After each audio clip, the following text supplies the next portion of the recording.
Friends, क्या हाल चाल है। उम्मीद करता हूँ सब दोस्त ठीक ठाक होंगे अल्लाह ताला के फजल करम के साथ। तो फ्रेंड्स, आज की न्यू वीडियो स्टार्ट करते हैं। इंसानी दिल के खलियात की मदद से खुदकार मछली तैयार। साइंसदानों ने इंसानी दिल के खलियात की मदद से खुदकार मछली तैयार की है।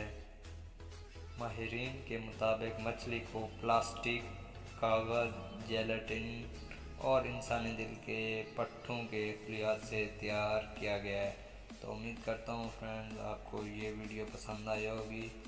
मज़ीद हेल्थ के रिलेटेड और इंफॉर्मेटिव वीडियोस देखने के लिए हमारा YouTube channel health tips on subscribe करें और बेल आइकन को प्रेस कर दें ताकि जो भी न्यू वीडियो आए उसका नोटिफिकेशन आप तक पहुंच सके।